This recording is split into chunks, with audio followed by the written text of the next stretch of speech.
Est-ce que ça marche? En retard? 2 minutes encore? En 2 minutes, comme ça on arrive à 35. Le Khay, il est venu ou pas? Le frère de Houston. Non, le Pakistanais. Ah, le Pakistanais, il est venu ou pas? Encore. Tu penses qu'il arrivera à trouver? Après, même moi j'étais à l'Uni, je sais pas si j'ai galéré à trouver la salle.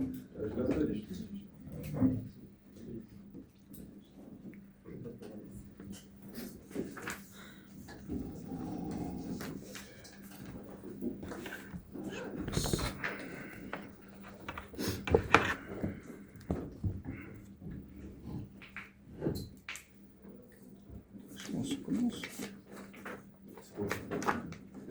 Alors, bonjour à toutes et à tous. Est-ce que ceux au fond m'entendent clairement? Vous êtes sûrs? Ou est-ce que je devrais mettre le micro? Je sais pas. Si quelqu'un arrive à mettre le micro, moi je vais tomber de ouf. C'est la technologie, ça a changé. Ah, je m'excuse, mais tu vas devoir me mettre presque.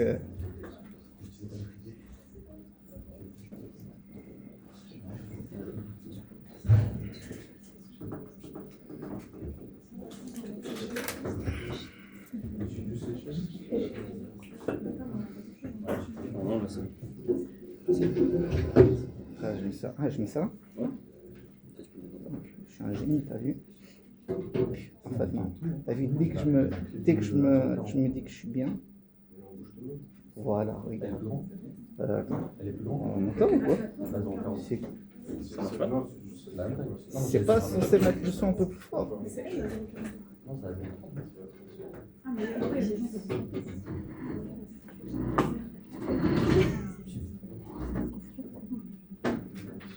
Mokhtar, viens faire ton taf de président. J'espère que ça marche.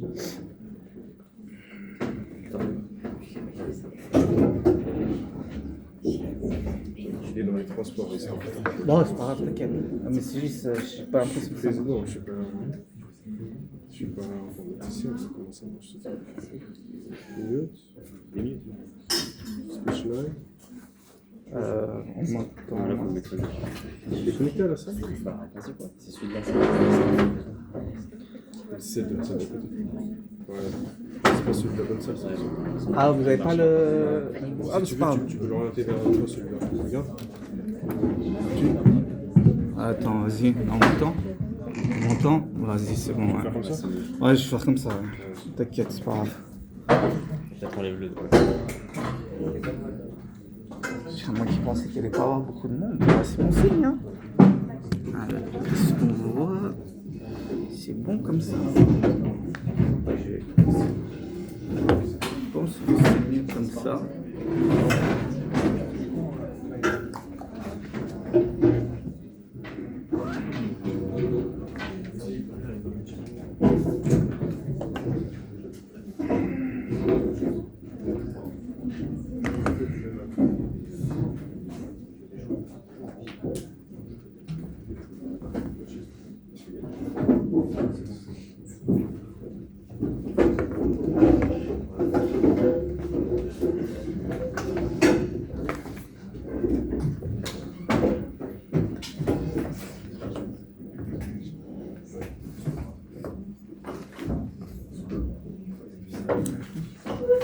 Est-ce que tout le monde est bien installé? C'est bon, je pense qu'on m'entend clairement. Moyen de... Là, ça va ou pas? Vous m'entendez bien? Ah, mais t'as déjà entré. Ceux derrière, c'est bon? Cool, parfait. Bonjour à toutes et à tous. Est-ce que je vous passe le salam puisqu'on est dans un cadre séculier? Allez, je prends le risque, il y a des gens de la tribune. Salam alaikum. Alors, d'abord, pour me présenter rapidement, je m'appelle Ozer Khan, j'étais étudiant à l'Université de Genève, j'ai fait mon bachelor, mon master, j'ai commencé mon doctorat, j'ai arrêté mon doctorat, j'ai recommencé mon doctorat en Angleterre, mais j'ai arrêté mon doctorat. Et là, en fait, si je parlais de sciences islamiques dans le doctorat, et puis maintenant, j'ai commencé des études de sciences religieuses à Birmingham. Birmingham, c'est la ville la plus musulmane, on va dire, d'Europe. Donc voilà, si un jour vous voulez voyager, voir un endroit qui n'est pas très beau, mais rempli de musulmans, c'est Birmingham. Donc, alors, aujourd'hui, la présentation. Normalement, les partages ta science, moi, c'est comme ça que je conçois l'événement. C'est plus un style en mode TEDx où la personne est debout, présente un sujet dans les 15-30 minutes. Mais là, ça risque pas d'être le cas. Ça risque de durer 45 minutes et je vais être assis. Ça va être un peu plus académique que les partages ta science qui risquent de suivre. Enfin, je ne sais pas comment les autres présentateurs ils feront leur cours, mais je pense que ce sera beaucoup plus léger que ce que je vais faire maintenant. Parce que le sujet que je traite, j'ai tenté de le simplifier au maximum.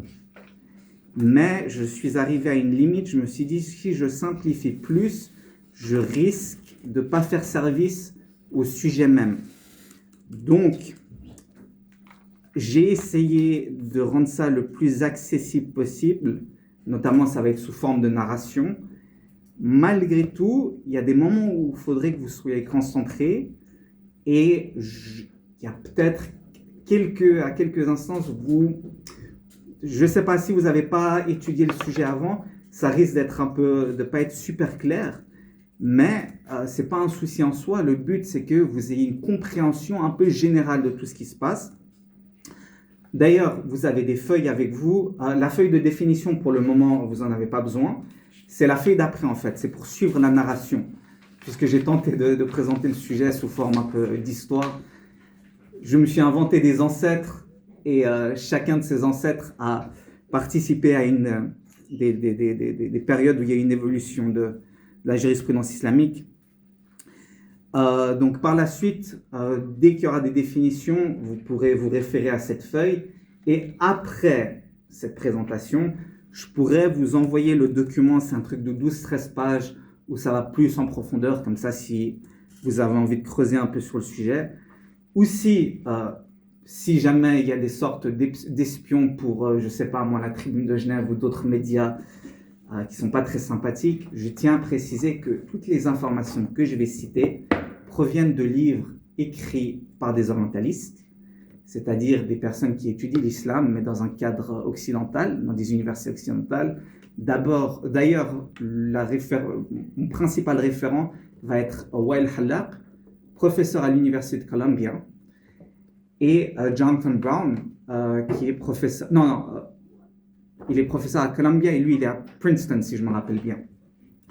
Donc, s'il y a des choses qui semblent être un peu du prosélytisme, ça ne l'est pas. Tout provient de sources qui sont enseignées dans les universités américaines.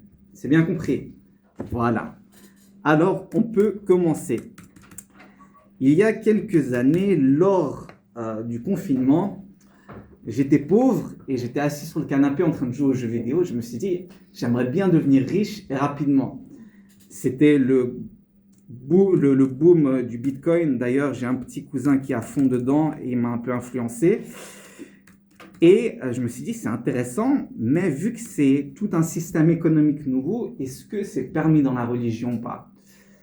Je me suis donc renseigné et en faisant mes recherches, j'ai été stupéfait dans le bon sens de voir comment les savants musulmans contemporains utilisaient des outils juridiques développés il y a des siècles pour répondre à des questions aussi modernes que la crypto-monnaie.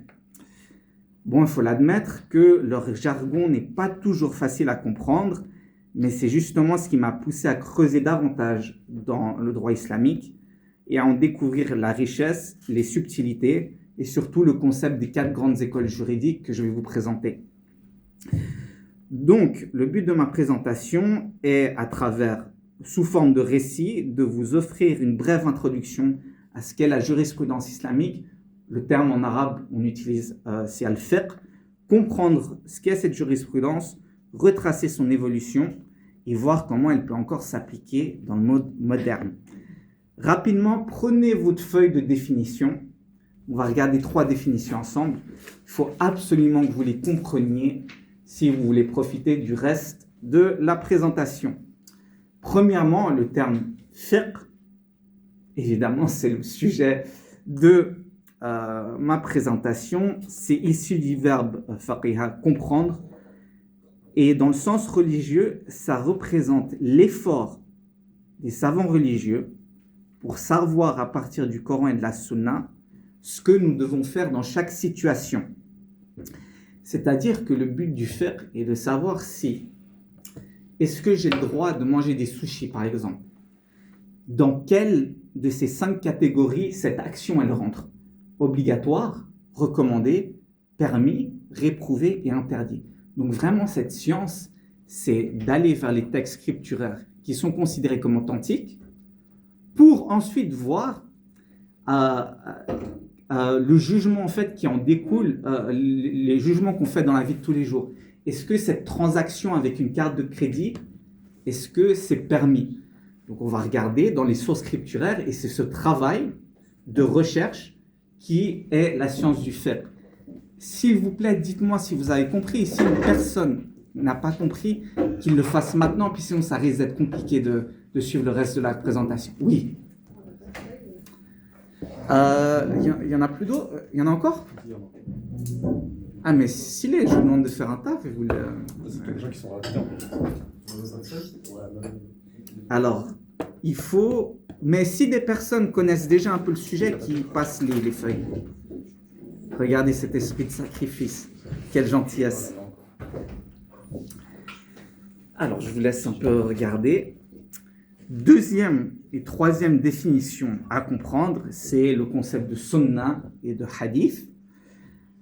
La sunna, c'est la voie et l'exemple du prophète, c'est-à-dire ses paroles, ses actes et ses approbations tacites. Quand on dit approbation tacite, c'est si un compagnon faisait quelque chose devant lui, au niveau religieux, et que le prophète ne lui faisait aucune remarque, c'est une approbation tacite. Donc c'est à travers la sunna que nous voyons comment le prophète a mis en pratique les enseignements du Coran, sa manière de prier, de jeûner, d'enseigner ou de traiter les gens. Les hadiths sont les récits authentiques, ce qui est textuellement transmis, qui rapporte cette sunna. Donc la sunna, c'est l'exemple vécu. Et les hadiths, c'est ce qui nous permet de comprendre cet exemple vécu. D'accord? La sunna constitue la deuxième source fondamentale de l'islam aux côtés du Coran. Donc voilà. Ça, c'est la définition que je voulais voir avec vous au début. D'accord? Après, le reste, ça suivra. D'ailleurs, là, vous pouvez voir ensuite, sur la deuxième feuille, la frise chronologique de mon histoire. Comme je l'ai dit, je me suis inventé des ancêtres. Et chacun de ces ancêtres a pu participer au développement de la science du fiqh. D'accord? Commençons. Mon premier ancêtre imaginaire s'appelait Abd al-Uzza. C'est un nom qui reflétait sa dévotion aux divinités locales de la péninsule arabique. Al-Uzza, donc c'était une divinité qui a été adorée en dehors d'Allah. C'était un homme drôle, du moins il le pensait, car personne ne riait jamais à ses blagues. C'était un solide mangeur et un grand ami des chats.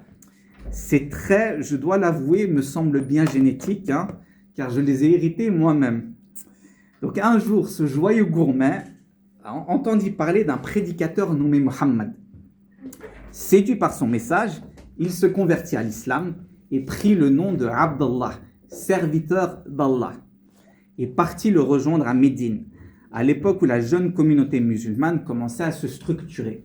Dans les années 620, le prophète quitta la Mecque, vu qu'il était torturé là-bas et il ne pouvait pas prêcher l'islam ouvertement, donc il allait à Médine. Et c'est là, on va dire, que l'islam se développa plus au niveau de la civilisation. Un jour, Abdallah caressa un chat sauvage tout mignon qui était en train de dormir, mais ce petit chat, pas vraiment content, l'animal le mordit et le griffa. La plaie s'infecta. Est-ce que Abdallah avait besoin de chercher dans le Coran et dans la Sunna pour voir, dans mon cas précis, est-ce que je peux faire les ablutions sèches ou bien je dois faire les ablutions avec l'eau au risque que ma plaie s'infecte. À cette époque-là, le concept de fiqh, de faire ce travail, d'aller vers le Coran et la Sunna pour essayer d'extraire ces règles, ça n'existait pas. Pourquoi? Parce que le prophète était encore vivant. La révélation continuait justement à se développer. Donc Abdallah, pas besoin de se casser la tête, il alla vers le prophète, il lui expliqua son cas, et puis voilà, il eut la réponse. Alors, mon ancêtre Abdallah décéda quelques années après le prophète. Le prophète sallam décéda 632, voilà, 632. Donc maintenant, l'histoire se déplace vers le fils de Abdallah, Abd al-Rahman. Comme vous le savez, malheureusement, dans nos cultures, les questions d'héritage sont problématiques. Ça mène souvent à des petites guéguerres pour, on va dire, des parcelles de terre qui sont absolument ridicules. Et c'est ce qui arriva d'une certaine manière à Abd al-Rahman lorsque son papa mourut. Voilà, désolé, le français n'est pas mon côté fort. Mais bon, bref. Alors, Abd al-Rahman étant en conflit un peu avec d'autres membres de sa famille concernant une question d'héritage qui était précise, parce qu'on sait que dans le Coran, les règles d'héritage sont mentionnées très précisément. Mais voilà, c'était un cas extrêmement précis et il avait besoin de personnes plus connaissantes, plus savantes pour répondre à son dilemme, pour résoudre son dilemme. Donc, que fit Abd al-Rahman? Eh bien, il alla vers les compagnons les plus savants. Il faut savoir qu'après la mort du prophète, il y avait certains compagnons qui étaient plus connus que d'autres pour leur savoir sur les questions de fiqh. C'est eux, ils avaient vraiment la possibilité, le savoir pour extraire du Coran et de la Sunna, justement les réponses, savoir si un acte précis rentrait dans le cadre d'obligatoire, recommandé, répréhensible ou bien non permis. Parmi ses compagnons les plus connus, évidemment Abu Bakr, Omar, tout particulièrement Aïcha aussi. Aïcha, c'était la plus grande savante justement de la région. D'ailleurs, on a encore des livres qui ont été publiés même récemment. En fait, ça regroupe tous les avis juridiques de Aïcha. J'espère que ce sera traduit en français, c'est bien pour notre héritage islamique.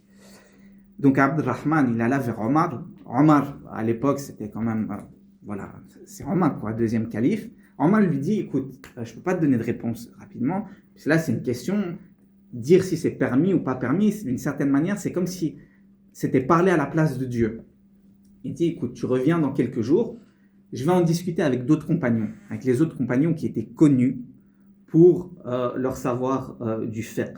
Et c'est une habitude qu'Omar avait, c'est avant de trancher, il rassemblait d'autres compagnons et ils en discutaient. Il y avait parfois des débats. Donc, on se dit, waouh, les compagnons, entre eux, ils avaient des divergences. Eh bien, ces divergences, oui, c'était sur des points de fiqh quand même assez précis. Mais personne ne débattait sur le concept de est-ce qu'il faut faire 5 prières, est-ce qu'il faut jeûner, etc. Non, c'était sur des points bien précis. D'ailleurs, le prophète, dans un hadith authentique, avait rapporté que les compagnons, en fait, ça allait être naturel qu'ils allaient avoir des différences au niveau juridique. Un jour, les musulmans rentraient d'une expédition et le prophète ordonna aux musulmans, vous allez prier la prière de Asr quand vous arrivez à une destination précise. Certains compagnons ont compris cette injonction prophétique comme faut aller le plus rapidement possible à cette destination avant que l'heure du Maghrib ne rentre. Comme ça, on peut prier le Asr dans son temps. D'autres ont dit, non, en fait, même si on arrive après la fin du temps du Asr, donc c'est-à-dire que le Maghrib a déjà commencé, on ne va pas prier le Asr tant qu'on n'est pas arrivé à cet endroit. Et donc les compagnons, ils ont divergé, et, ils allèrent vers le prophète, et le prophète, en fait, il acquiesça des deux méthodes. Donc d'une certaine manière, c'est déjà une sorte de prédiction qu'il allait avoir ces différences, qu'on voit notamment avec Omar et le cas de mon ancêtre Abd al-Rahman. Finalement, il y eut de longues discussions avec les autres compagnons et ils arrivèrent finalement à trancher. Abdurrahman, ensuite, il mena une très longue vie et il décéda aux alentours de 730. D'ailleurs, avec l'histoire d'Abdurrahman, j'ai vraiment envie de souligner un point. C'est que sur des questions mineures de jurisprudence, où est-ce qu'on mène aux mains dans la prière, voilà ce genre de questions subsidiaires. Elles ne sont pas subsidiaires, c'est des questions liées à la religion, mais comparées à d'autres questions, elles sont moins importantes. Bien, si des personnes ont des avis différents, on ne va pas commencer à se boycotter ou à se tuer. Croyez-moi, on a voulu me casser le bras au Pakistan parce que je mets mes mains pendant la prière sur la poitrine. Au Pakistan, ce n'est pas l'habitude. Imaginez ma réaction et la façon dont j'ai eu peur. Mais bon, bref, histoire véridique, hein. D'accord. Alors ensuite, Abdurrahman y décéda aux alentours de l'année 730.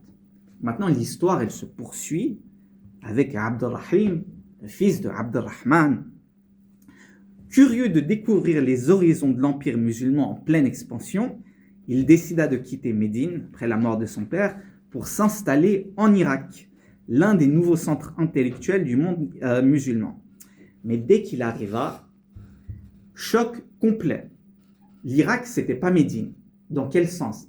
Médine, dites-vous, c'est l'environnement où le prophète est décédé. La majorité des compagnons sont restés. Là, vous arrivez en Irak, les musulmans sont une minorité.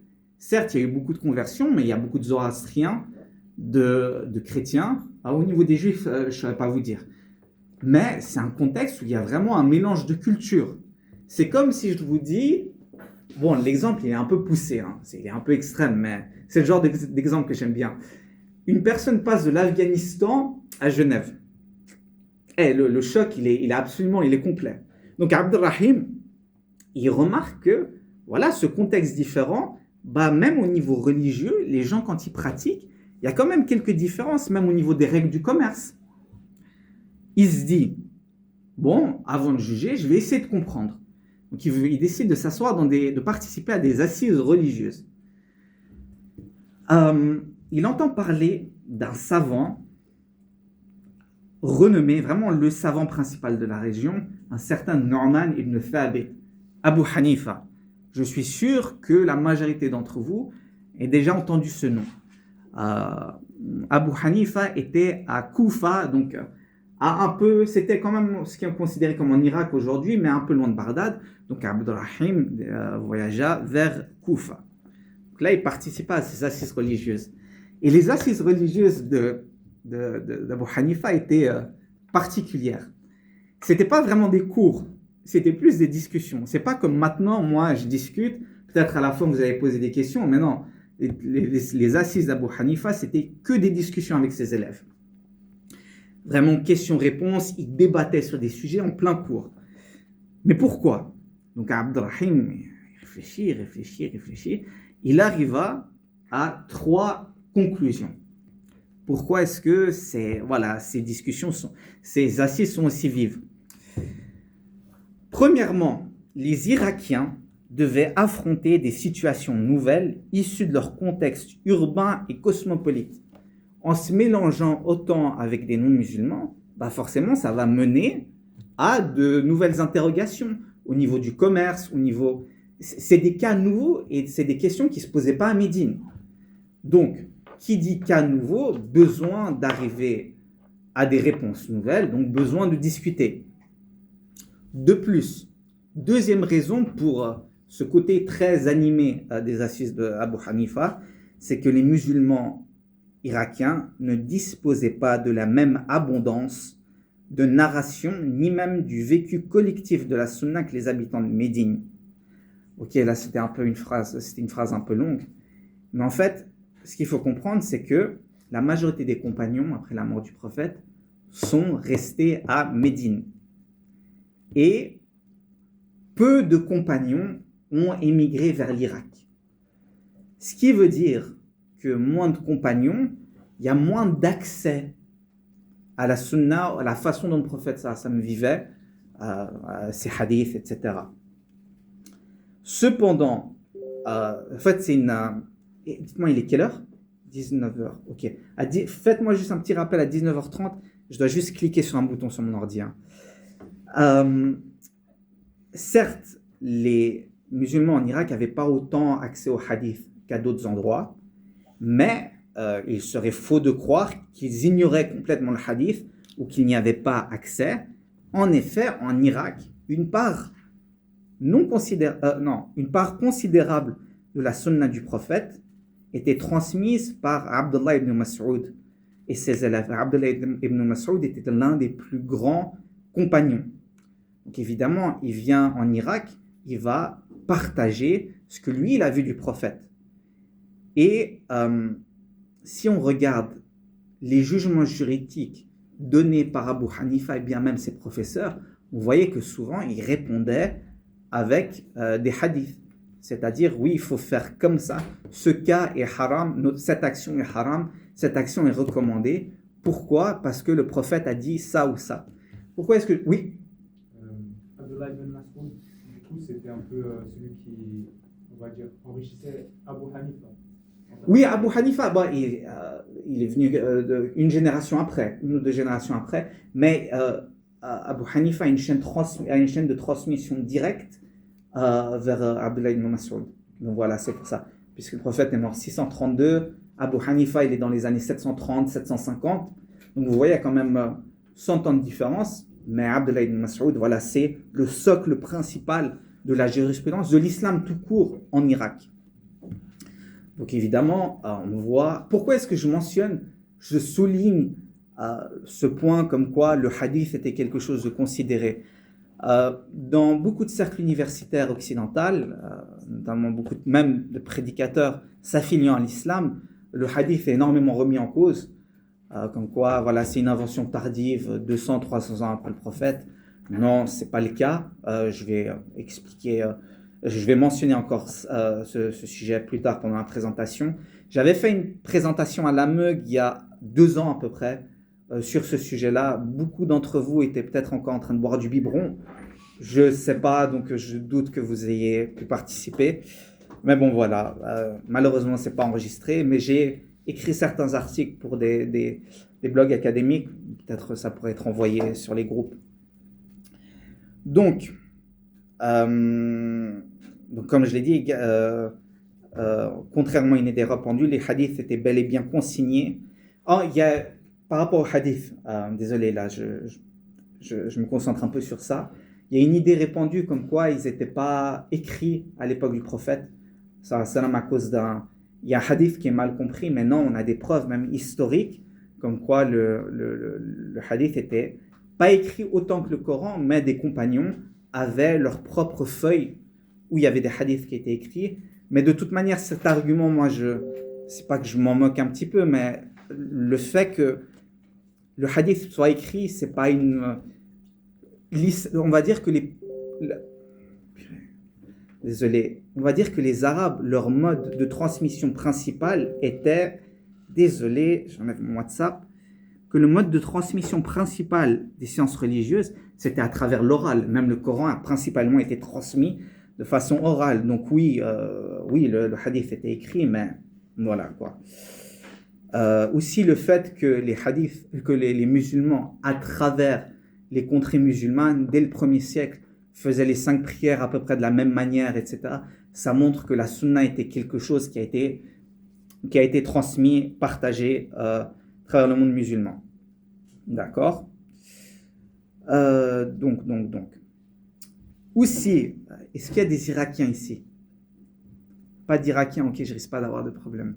Disons juste que une des autres raisons pour lesquelles les assises d'Abu Hanifa étaient aussi animées, c'est que en plus du fait qu'ils avaient un peu moins accès à la sunna et qu'ils devaient répondre à beaucoup de questions, même la sunna à laquelle ils avaient accès, eh bien, c'était limité par un autre fait. C'est qu'en Irak, disons juste, ça a toujours été un peu le cœur des problèmes.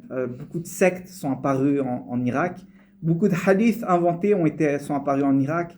Donc, Abu Hanifa il limitait un peu l'utilisation du hadith. Il devait juste être sûr à 100 000% que le hadith il était authentique. Donc, voilà. répondre à beaucoup de questions, à de nouvelles interrogations avec des sources un peu limitées. C'est pour ça qu'il y avait tant de discussions. Et c'est pour cette raison que les savants en Irak ont dû développer plusieurs outils rationnels pour extraire le plus de jugements possible à partir des informations dont ils disposaient. Sur la feuille de définition, vous pouvez voir qu'il y a la définition du concept de Ray. Donc, oui, J'ai juste une question. Bien sûr. Est-ce que tu pourrais plus expliquer le lien avec les sectes en Irak? Parce que j'ai pas ok, disons juste que voilà, en Irak, il y a eu beaucoup de sectes. Je ne sais pas les raisons spécifiques pour lesquelles elles sont apparues en Irak, mais de nombreuses sectes qui continuent à être influentes aujourd'hui, notamment, on va dire, Daesh. C'est la secte, on considère ça, Al-Khawarij. Donc c'est une secte qui considère que dès qu'une personne commet un grand péché, elle sort de l'islam. C'est-à-dire, si une personne va commencer à boire de l'alcool, elle sort de l'islam. Et cette secte est apparue justement en Irak. Elle s'est vraiment développée en Irak.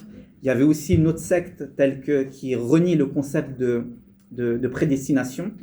C'est-à-dire que jusqu'à ce qu'on fasse nos actions, Dieu n'était pas au courant. En fait, c'est seulement dès le moment où nous, on a fait des actions que Dieu est au courant de ce qui s'est passé. Donc voilà, c'est des sectes théologiques, il y en a eu plein en Irak. Et donc, pour un peu légitimer leur position doctrinale, ils ont inventé pas mal de faux hadiths. Et c'est pour ça que c'était un vivier où il y a eu pas mal voilà, de hadiths inventés. Merci. De rien. Donc, les savants en Irak, ils ont dû développer ce concept de ar-ray. Vous avez sur la définition. Bref, c'est plein d'outils rationnels pour pouvoir extraire le plus possible du Coran et la Sunna, voilà, le plus de jus possible pour pouvoir répondre à toutes les interrogations qu'ils avaient. L'outil le plus connu de ce concept de ar-ray, c'est le concept de qiyas. À nouveau, vous avez la définition sur la feuille. Al-qiyas, c'est juste l'analogie. Pourquoi est-ce qu'on dit que la drogue elle est haram? Parce que l'alcool est haram, l'alcool enivre, la drogue enivre, donc ça a le même jugement. Grosso modo, c'est ça. Donc ouais. On n'a pas prié ça. Non, si, c'était dans la diction de la. Mais stylé de dire, hein. J'ai honte, je fais un travail et tout. C'est Et dans quelle puis, partie du coup? dans la définition ar-ray. Merci. Oui, après, Moi, je voulais juste savoir. bien sûr. Tu as dit qu'il y avait plusieurs outils Voilà. rationnels qui Ouais. faisaient partie justement du Irak. Et je voulais juste savoir s'il y en avait d'autres. Oui, il y en a. À part le qiyas. Ouais, il y en a plein, mais là, ça rentre vraiment dans des définitions spécifiques. Al-istihsan, c'est très très compliqué. C'est très très compliqué. Mais grosso modo, vraiment pour avoir juste une compréhension de la vibe un peu intellectuelle à l'époque, c'est l'analogie. Les étudiants d'Abu Hanifa sont vraiment connus pour leur utilisation de l'analogie. Donc voilà. Après, on peut en discuter si tu veux. Donc, Abdurrahman, donc voilà, c'est mon ancêtre qui a émigré en Irak et qui a participé aux assises d'Abu Hanifa. Il meurt en 767, la même année qu'Abu Hanifa, laissant à son tour un fils, Abdelaziz, le fils d'Abdurrahim. Vous pouvez voir sur la frise chronologique. Maintenant, on passe à Abdelaziz, qui lui aussi va vivre une évolution majeure dans la science du fiqh. Abdelaziz, il grandit à Koufa. Et enfant, il accompagnait son père Abdurrahim aux assises d'Abu Hanifa. Donc, il s'imprégna profondément de l'approche juridique propre à l'Irak. Mais vers la trentaine, il ressent aussi le besoin de voyager, tout comme son papa. Et lui, il fait le voyage inverse. Il retourne à Médine. Et là, à son arrivée, il fut frappé comme son père, mais dans le sens inversé. Médine, c'est complètement différent de l'Irak. C'est un environnement 100% musulman. Et il voit que les gens de Médine pratiquent l'islam de manière un peu différente. À nouveau, ils sont tous d'accord sur le concept des 5 prières, le fait de payer la zakat. Sur les gros signes, ils sont d'accord, mais sur certains points de pratique, il y a sur des points de pratique subsidiaires, il y a quand même quelques différences. Donc, il se mit naturellement à fréquenter les cercles de sciences des savants locaux et découvrit une approche du fiqh radicalement différente. Les Médinois, même si vous allez à Médine de nos jours, vous comparez Mecca et Médine, Médine, ça a une approche, c'est tranquille. Même les gens qui sont nés et qui ont grandi à Médine, ils sont chill, jusqu'à maintenant. Donc à l'époque, ça l'était encore plus. Les Médinois, dans les assises religieuses, c'est pas comme les assises d'Abu Hanifa où c'était, comme on dit en anglais, des back and forth.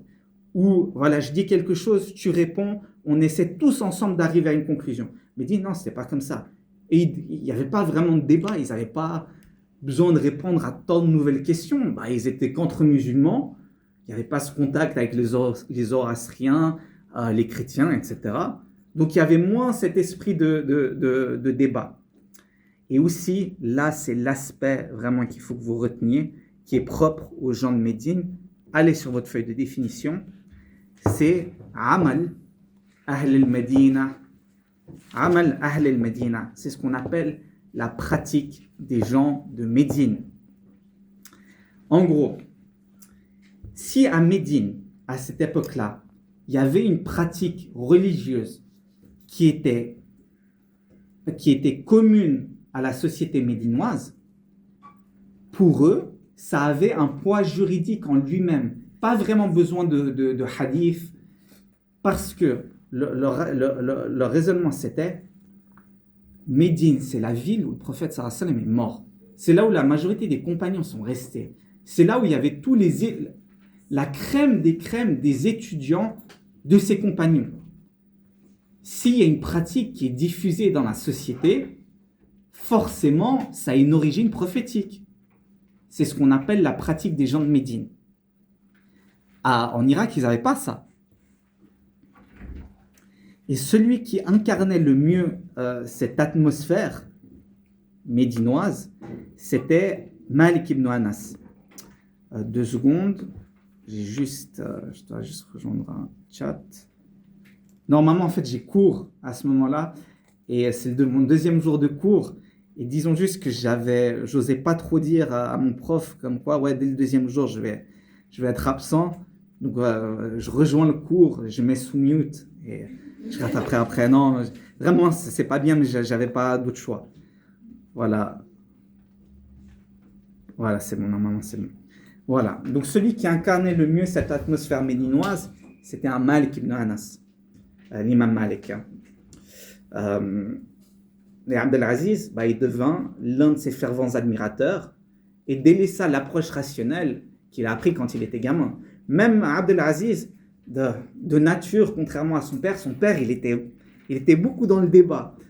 Et donc, sa personnalité, ça matchait avec l'approche irakienne. Mais lui, Abdelaziz, il est plus tranquille. Il n'aime pas se casser la tête, il n'aime pas se prendre la tête. Donc, il est bien à Médine. Et il est bien avec cette approche médinoise.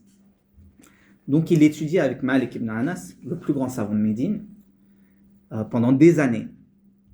Et Abdelaziz, avec Malik, le sujet principal d'étude, ça va être l'étude du livre Al-Muwatta.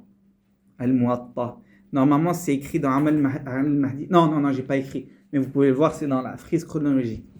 Al-Muwatta, c'est un des livres que chaque musulman est censé connaître. Ça a une place tout aussi importante que Sahih Bukhari ou Sahih Muslim. Sahih Bukhari et Muslim sont plus authentiques. Mais Al-Muwatta, c'est le premier livre de jurisprudence à proprement parler. C'est-à-dire que l'imam Malik, il a organisé un livre où il a divisé son livre en plusieurs chapitres organisés. C'est-à-dire, attendez 2 secondes. Ok, mais ça ne participe pas. Bref. L'imam Malik, en fait, son livre, il est spécial parce qu'il a organisé son livre d'une façon très spécifique. C'est-à-dire, premier chapitre, le chapitre des ablutions. Comment est-ce qu'on fait nos ablutions? Quels sont les actes obligatoires des ablutions? Ensuite, il a fait ça pour la prière. Ensuite, il a fait ça pour la zakat. Ensuite, voilà. il a vraiment organisé la jurisprudence sous la forme qu'on connaît maintenant, je veux dire au niveau des livres. J'ai laissé quelques exemples, ce n'est pas le Muwatta, mais c'est un livre de jurisprudence qui est organisé selon le Muwatta, d'accord? Puisque avant ça, la jurisprudence c'était souvent, mon cheikh il a dit ça, voilà, c'était pas organisé de façon aussi systématique que l'imam Malik.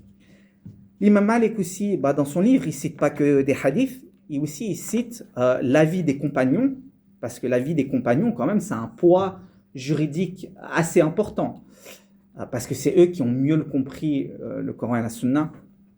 Et aussi, souvent, il cite la pratique des gens de Médine. Alors voilà, grosso modo, pour ce qui deviendra la future école malikite, c'est ça le point majeur à comprendre. Et Abdelaziz, il passe quasiment 2 décennies avec l'imam Malik, qu'il a vu énormément d'étudiants brillants lors des assises de Malik, mais il y en a un qui va le marquer plus que tout. C'est un certain Mohammed ibn Idris al-Shafi'i.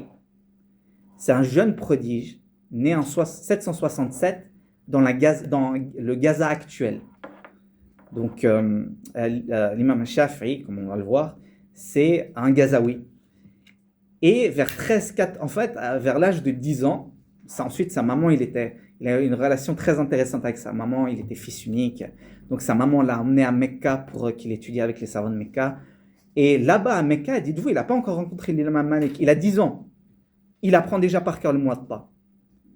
Vers 13-14 ans, il décide d'aller à Médine, il va vers Malik, il dit, écoute, j'ai 13-14 ans, j'ai déjà appris le Muwatta. Et là, l'imam Shafi'i devient un étudiant un peu star, quoi. Et l'imam Shafi'i, donc, il passe du temps avec Malik et il devient assez proche de mon ancêtre Abdelaziz.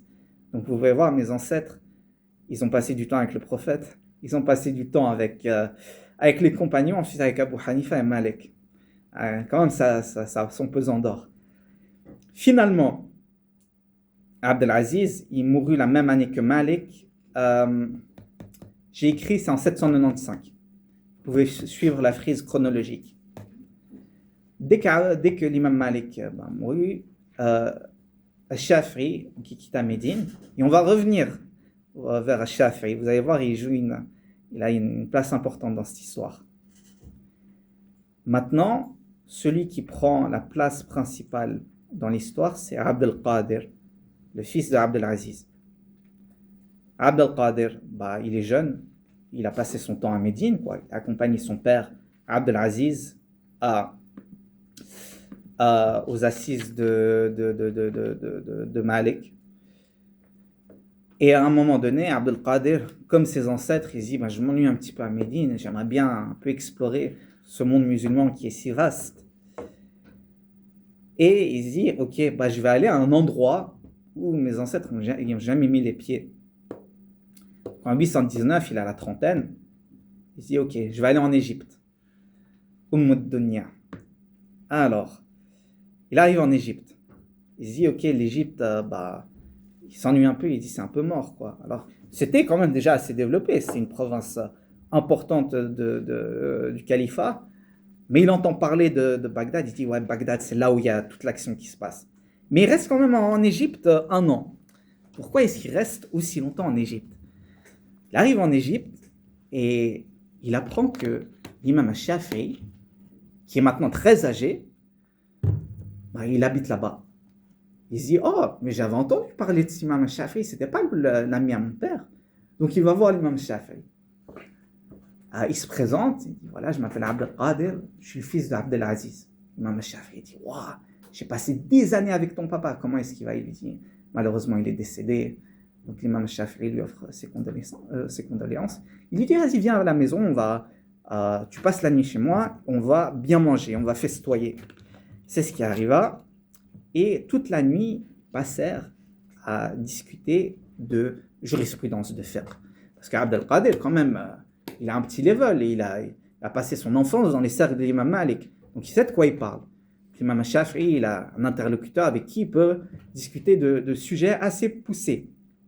Là, l'imam Shafi'i, il lui dit, voilà, j'ai développé une nouvelle méthodologie qui est entre l'approche de l'imam Malik et entre l'approche l'imam Abu Hanifa.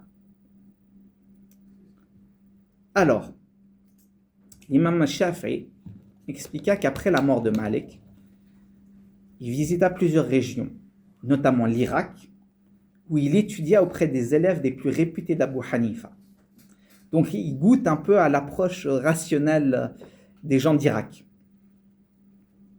Mais vu qu'il avait quand même ce bagage médinois, il n'était pas d'accord avec certains aspects en Irak. Alors il critiqua l'aspect irakien, surtout sur un sujet spécifique. Il explique à mon ancêtre Abdel Qadir, moi j'aime beaucoup l'approche d'Abu Hanifa, mais peut-être parfois ils utilisent un peu trop leur côté rationnel, alors qu'ils pourraient un peu se limiter au hadith. Et cette insistance qu'a Shafi'i accordée au hadith, bien ça s'explique par un phénomène nouveau de son époque, le boom de la standardisation du hadith. À nouveau, je le rappelle, le hadith n'était pas une invention tardive. Dès l'époque des compagnons, les traditions prophétiques circulaient déjà oralement, transmises de maître à élève et intégrées dans la pratique vivante des musulmans.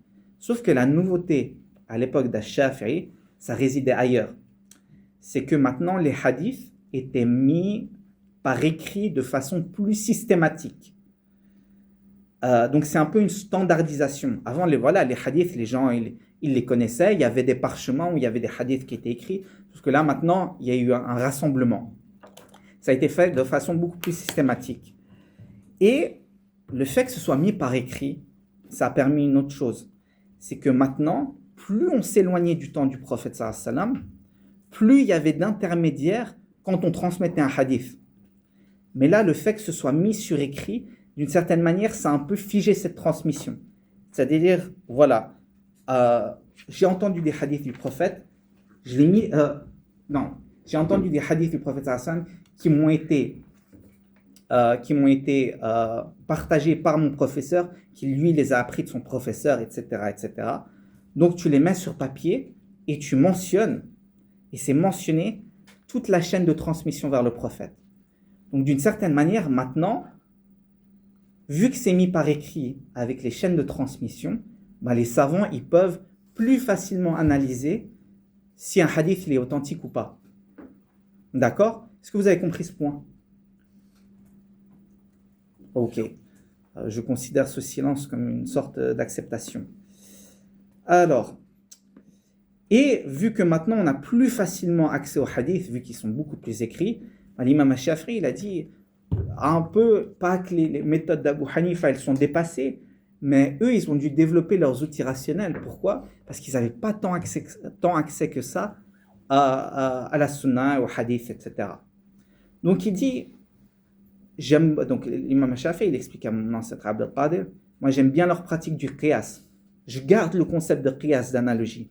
Par contre, si je vois qu'il y a un hadith qui est authentique, le qiyas, je ne vais pas l'utiliser.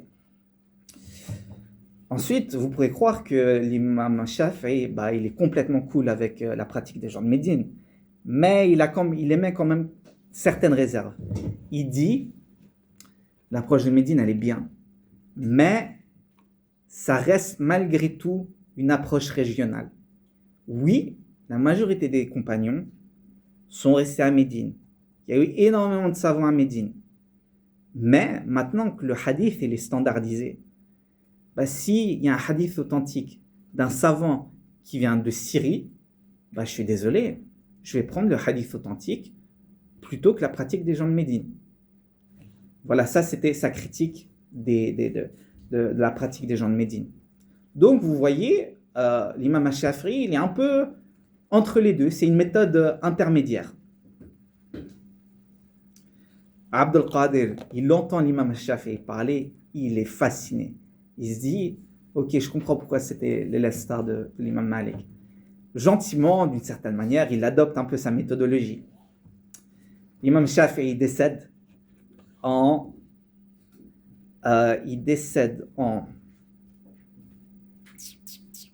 Ce que j'ai écrit quand il décède 820, voilà. Je l'avais dit, Abdel Qadir, il arrive en Égypte en 819, il passe seulement 1 an parce qu'il s'y ennuie. La seule raison pour laquelle il n'est pas directement allé en Irak, là où il y a toute l'action qui se passe, c'est parce qu'il y avait l'imam al-Shafi'i. D'accord? Abd al-Qadir, on continue avec Abd al-Qadir. À un moment donné, Abd al-Qadir, il se dit, j'ai 30 ans, je suis en mode backpacker, j'ai pas vraiment de possession personnelle, je me balade avec quelques vêtements, c'est bien de voyager. Mais à un moment donné, j'aimerais bien me poser, avoir un petit salaire, avoir un logement, pas dépendre de la charité des gens, j'aimerais bien avoir une famille. Il arrive à Bagdad. Bagdad, centre intellectuel du monde musulman. Là, Abd al-Qadir, il a passé du temps avec Malik quand il était petit, avec l'imam Shafi'i. C'est quand même quelqu'un qui a un bon petit pédigré. Donc, facilement, il arrive à avoir un travail en tant que juge. Ça se passe bien. Il a une situation respectable. Il arrive à se marier. Il a des enfants. Mais 10 ans après, il y a quelques soucis qui commencent à émerger. Ne vous inquiétez pas, j'ai bientôt terminé. Ce souci, c'est que vers les années 825-830, certains califes abbassides ils tentèrent d'imposer des positions doctrinales contraires à celles de la majorité des savants, notamment dans la célèbre controverse du Coran, s'il est créé ou pas. Alors là, là je parle de jurisprudence, mon but c'est pas vraiment de parler de doctrine, mais ça c'est une chose que la controverse du Coran, s'il est créé, c'est un sujet que les ennemis de l'islam aiment beaucoup mentionner. Ils disent, regardez à un moment donné, il y avait un âge d'or de l'islam, vous étiez des gens tellement rationnels, maintenant vous êtes backwards, vous êtes des paysans. Grosso modo, pour vraiment la faire courte, la majorité des savants, des compagnons, il n'y avait jamais vraiment eu de question. Le Coran est considéré comme la parole de Dieu. C'est clairement mentionné dans le Coran, il n'y a pas vraiment de souci là-dessus. La parole de Dieu, ok, certes, mais ça ne veut pas dire que Dieu parle comme un humain. Il a l'attribut de la parole, ce n'est pas vraiment un souci. Sauf que il y a certains groupes un peu plus rationalistes qui sont arrivés, ils ont dit non. Le fait d'attribuer la parole, le fait d'attribuer l'attribut de la parole à Dieu, c'est un peu de l'anthropomorphisme. Donc on va dire que le Coran, c'est une chose qui est créée, c'est pas la parole d'Allah. Voilà, bref, on ne va pas rentrer dans la controverse, mais sachez que c'était une position extrêmement minoritaire, mais ces personnes avaient une influence, ils avaient une position proche avec les califes. Les califes ont été séduits par cette idée, donc les califes, ils ont tenté d'imposer cette idée. Et les savants qui refusaient d'adhérer à cette position, ils furent persécutés et torturés. Abd al-Qadir, il se dit, ça fait que quelques années que je suis à Bagdad, j'ai des enfants en bas âge, je vais aller me cacher. Parce que lui, il n'était pas un adhérent de cette position doctrinale extrêmement minoritaire. Mais parmi les rares imams à résister ouvertement à cette position doctrinale, on avait l'imam Ahmed qui, lui, disait, non, le fait de dire que Dieu a l'attribut de la parole, c'est juste affirmer ce qui est mentionné clairement dans le Coran. Si on commence à dire que le Coran est quelque chose de créé, c'est une porte ouverte à des interprétations à dormir debout. Ensuite, si on n'affirme pas des choses qui sont claires dans le Coran, qu'est-ce qui va se passer par la suite? Certes, la question là, elle est doctrinale, mais pourquoi est-ce que je l'ai mentionné? Parce que l'attitude d'Ahmed envers cette question, elle permet de comprendre également sa méthode juridique, sa méthode dans le fiqh. Le hadith avant tout, si on pouvait donner un slogan à l'approche d'Ahmed. Parmi les 4 imams, Ahmed est celui qui a mémorisé le plus grand nombre de hadiths.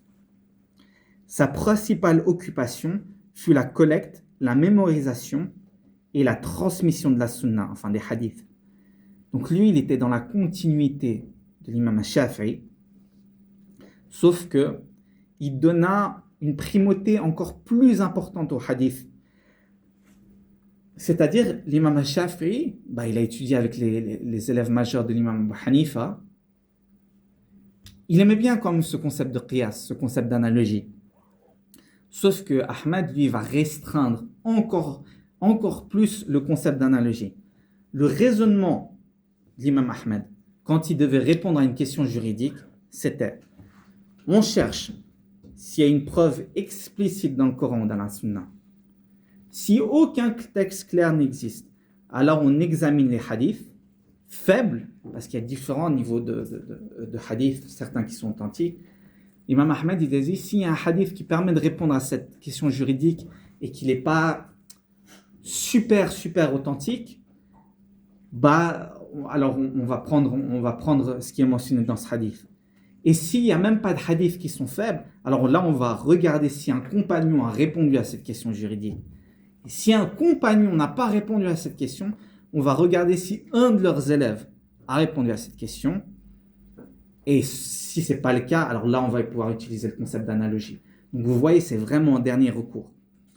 Et c'est en admirant le courage d'Ahmed ibn Hanbal que mon ancêtre Abd al-Qadir, qui après avoir adopté l'approche de Shafi'i, décida d'adopter l'approche hanbalite. Et il est possible que cet attachement à la pensée d'Ahmed se soit transmis de génération en génération jusqu'à moi. Je suis un fervent admirateur de l'école d'Ahmed, où je tiens à croire que c'est Abd al-Qadir qui a transmis ça génétiquement. Ouais. T'appuies sur un bouton sur ton ordi. Oh, snap. Alors. It's not working. Astaghfirullah. Oh, ils ont des problèmes de connexion. Yes. Ok, d'accord, cool. Voilà, ils ont des problèmes de connexion. Hein. L'Angleterre, c'est un pays du tiers-monde, je tiens à le rappeler, hein, comparé à la Suisse. Je ne sais même pas s'ils ont un 3G.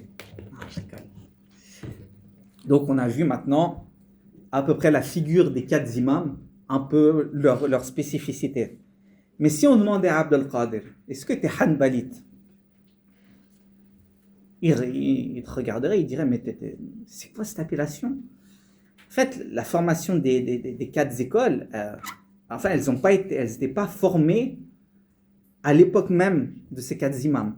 Ça a pris 150 ans après la mort d'Ahmed, donc on arrive au Xe siècle, pour qu'il y ait les écoles juridiques telles qu'on les connaît maintenant.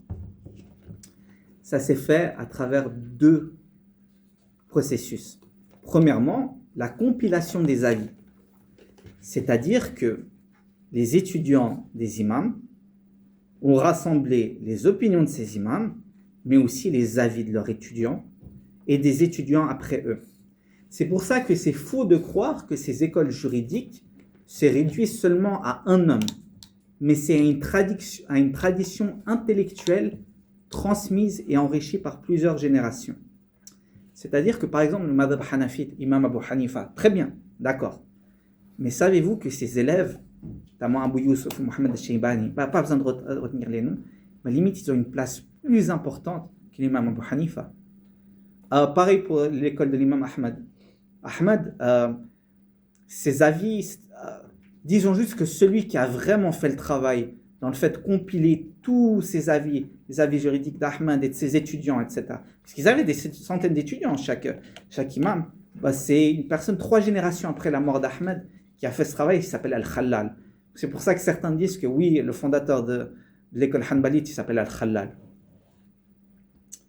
Et surtout, aucun de ces imams avait l'intention de former, entre guillemets, qu'il y ait des imams et qu'il y ait des écoles juridiques qui portent leur nom.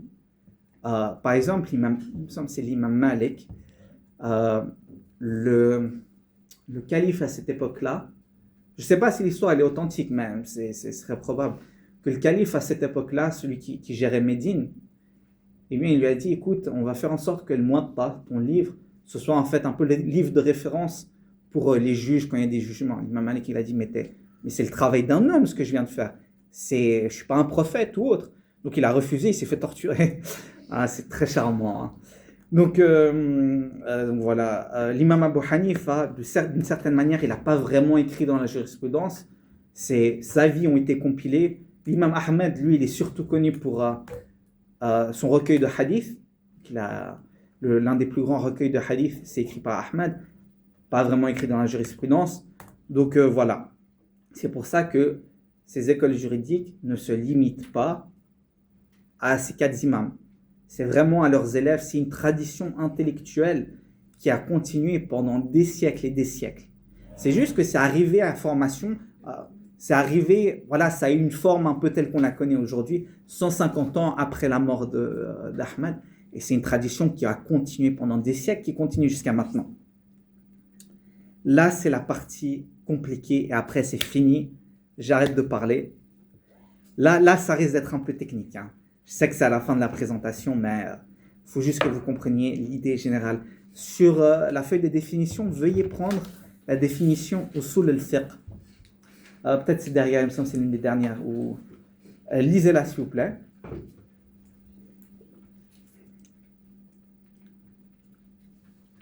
C'est très bon. Bah, bien sûr, Harry. Par rapport aux imams, tu as dit que les imams n'avaient pas envie de faire partie d'un courant ou quelque chose. Non, en fait, ils n'avaient pas envie que leurs paroles soient prises comme si c'était pour argent comptant. Surtout, c'est ça. Et malheureusement, ça c'est un aspect, on peut en discuter après, c'est ce qui arrive un peu de nos jours. Il y a malheureusement un fanatisme pour ces 4 imams. Et ces 4 imams, ils s'en seraient, mais vraiment, ils auraient critiqué cette approche. Mais oui, voilà. Mais le fait que, c'est pour ça que j'ai mentionné que ces écoles juridiques, elles ne se limitent pas à ces 4 imams, les élèves, etc. Donc, c'est juste le nom hanbalite qui est utilisé, mais voilà quoi. Et surtout, comme je l'ai mentionné, ces 4 imams, ils représentaient un peu une vibe intellectuelle qui existait déjà à leur époque. C'était les représentants de cette atmosphère intellectuelle. Ils ne sont pas venus avec des choses absolument nouvelles. Voilà. Ils sont tous de la même génération? Abu Hanifa, il est né 70 ans, l'année 70 du calendrier hégirien, décédé 150. Il y a 150 ans de différence entre les deux. Non, entre Alors, j'ai les dates au niveau de l'hégire.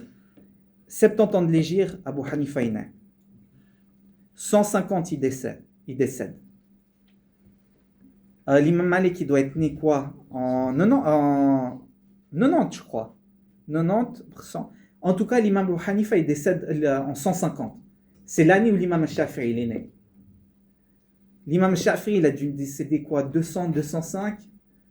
Ibn Hanbal, il a dû décéder quoi? En 230, 240. Donc voilà, on voit quand même, c'est sur une période de 140 ans, quoi. Entre la naissance d'Abu Hanifa et la mort de l'imam Ahmed. Ouais. Donc quand même, voilà, quoi. Il n'y a pas trop tant de différence que ça, mais... Donc ouais. Alors, est-ce que vous avez lu la définition de usul al-fiqh? Est-ce que c'est du chinois? Dites-moi, est-ce que... je ne sais même pas comment j'ai défini, je n'ai pas relu le papier avant de le donner. Ça fait sens un petit peu? Est-ce que vous avez un petit goût de ce que c'est? Faites pas les timides, s'il vous plaît. Ok. Alors, on va passer à la partie la plus compliquée, là. Donc, le deuxième processus qui a fait qu'on en arrive aux écoles juridiques telles qu'on les connaît maintenant, c'est l'élaboration de usul al-fiqh, les principes fondamentaux de la jurisprudence. Donc un madhab, une école juridique, c'est pas seulement un amas d'avis ponctuels. Certes, un madhab, c'est pas genre oui, les étudiants d'Abu Hanifa, ils ont dit ça. Non, non, non, non. C'est plus que ça. Ils vont développer des outils qui précisent comment est-ce qu'on dérive des jugements du Coran et de la Sunna. Je l'ai dit, je l'ai expliqué que al-fiqh, c'est la science d'extraire du Coran et de la Sunna les réponses aux jugements quant à nos actions. Est-ce que ma transaction commerciale, elle est valide ou pas? Ou bien est-ce que le fait de payer la zakat, c'est obligatoire ou pas? Voilà, c'est ce genre de questions. Et usul al-fiqh, les fondements de la jurisprudence, c'est les outils qui permettent d'extraire du Coran et de la Sunna ces jugements. Un spécialiste en jurisprudence, comment il fait pour approcher le Coran et la Sunna? Quelle méthode il va utiliser? Et c'est ça la science de usul al-fiqh. C'est les outils, voilà, pour approcher le Coran et la Sunna. Typiquement, un des outils. Il y a une injonction dans le Coran, dans la Sunna, il y a l'impératif qui est utilisé. Est-ce que l'impératif implique l'obligation ou c'est une recommandation? Si on considère que c'est une obligation, est-ce que ça veut dire que l'obligation elle doit être faite de façon immédiate ou bien on a le temps de le faire? Typiquement le Hajj. Est-ce que on doit le faire absolument dès qu'on a l'argent ou bien on peut se permettre d'attendre? Un autre exemple, c'est comment est-ce qu'on comprend le concept de général et spécifique? C'est-à-dire, imaginons, on a un texte qui est général et l'autre qui est spécifique. C'est-à-dire, le fait de porter des pantalons en dessous de la cheville. On a un hadith qui est général, comme quoi c'est pas permis. Mais on a un autre hadith qui dit c'est seulement si la personne elle fait ça par orgueil. Est-ce que ce hadith vient limiter le hadith plus général, le hadith de façon plus générale? Toutes ces questions, tous ces outils, c'est ce qu'on appelle usul al-fiqh. Aussi, comment est-ce qu'on sait qu'un texte est abrogé ou pas? C'est une question dans usul al-fiqh. Oh, il y a plein d'exemples comme ça. Aussi, le qiyas, l'analogie. Comment est-ce qu'on comprend l'analogie et jusqu'à quel point est-ce qu'on peut l'utiliser? C'est une question d'usul al-fiqh. Et ces 4 écoles, ouais. Désolé, je pose. Mais non, vas-y, c'est important de clarifier. Du coup, le madhab, c'est la manière d'utiliser usul al-fiqh. C'est la main des avis, des imams, des étudiants, et en plus, c'est la façon dont ils sont arrivés à comprendre, à arriver à ces jugements. Okay. Ça veut dire que, on va dire d'une manière un peu géométrique. Vas-y. Usul al-fiqh, c'est, on va dire, tout ce qui englobe tous les madhabs différents. Non, en fait, chaque madhab, chaque école juridique va avoir sa propre approche sur comment approcher le Coran et la Sunna. Okay. Et, en fait, par exemple, écoutez, vous allez en Turquie, la façon dont la personne elle prie, c'est elle va mettre ses mains en dessous du nombril. Vous allez en Égypte, et les Shafi'ites, il me semble que c'est juste au-dessus du nombril. Un madhab, c'est pas seulement, la personne elle prie comme ça. Non. Le madhab, c'est également comment est-ce qu'ils ont fait les outils qu'ils ont utilisés pour arriver à cet avis-là. Non, dis-moi, c'est pas clair. Ok, d'accord. Voilà. C'est pour ça que de nos jours, on a une mode sur les réseaux sociaux. Ouais, moi je suis malikite. Moi je suis hanbalite. Ouais, d'accord, ok. Tu connais un peu les avis spécifiques à l'école juridique, mais est-ce que tu connais les outils spécifiques de ton école juridique? La majorité, ils ne vont pas connaître, ils ne vont pas savoir. Et aussi, les outils juridiques de chaque école, maintenant, ils se reflètent un peu avec ce que j'ai mentionné, c'est reflété avec ce que j'ai mentionné avant. Les Hanafites ont tendance à plus utiliser l'analogie. C'est des choses qui sont héritées encore jusqu'à maintenant. Les Malikites vont encore beaucoup utiliser la pratique des gens de Médine. Les Hanbalites ne vont pas trop aimer le concept d'analogie. Donc, voilà. C'est pour ça que j'ai ramené des livres, en fait, pour que vous voyez de jurisprudence. Et j'ai ramené des livres de fondement de la jurisprudence. Okay. Là, par exemple, ce livre-là, ça dit comment on fait la prière. Mais les livres là, de Usul al-Fiqh, c'est comment est-ce qu'on arrive à ces jugements. D'accord? Ça, c'était le point le plus compliqué de la présentation. Ok. aussi, ce que je voulais dire, c'est que au niveau des fondements de la jurisprudence, grosso modo, les différentes écoles juridiques, elles sont d'accord sur beaucoup d'aspects. Ah, ok, il y a quand même des différences, l'utilisation de l'analogie un peu plus poussée, etc. Mais ils vont tous être d'accord sur le fait qu'il y a la primauté du Coran, de la Sunna. D'une certaine manière, on utilise l'analogie. Et également, ils sont tous d'accord sur le concept de quoi? Une idée? Voilà, le concept de ijma, de consensus. Ça, c'est un concept extrêmement important. C'est dans la liste de définition. L'ijma, le consensus. Ça veut dire, si à une période donnée, tous les savants juridiques qui ont la capacité d'interpréter eux-mêmes le Coran et la Sunna, si ces savants juridiques se mettent d'accord sur un jugement, alors ça devient une preuve textuelle en soi. Alors un exemple de ijma, que le sang, par exemple, le sang est considéré comme une impureté. Ça, c'est un ijma, c'est un consensus. C'est parce qu'à une époque donnée, tous les savants se sont mis d'accord pour arriver à ce jugement-là. Et évidemment, le concept de consensus, ça découle du Coran et de la Sunna. Et ils ne vont pas se mettre d'accord sur un truc qui sort de nulle part. D'accord? Pourquoi est-ce que je mentionne ce concept de consensus? Parce que très souvent, il est attaqué de nos jours. Très souvent, il est attaqué de nos jours. Par, on va dire, des visions un peu plus modernistes. Bon, on peut y revenir après. Mais, voilà, ouais.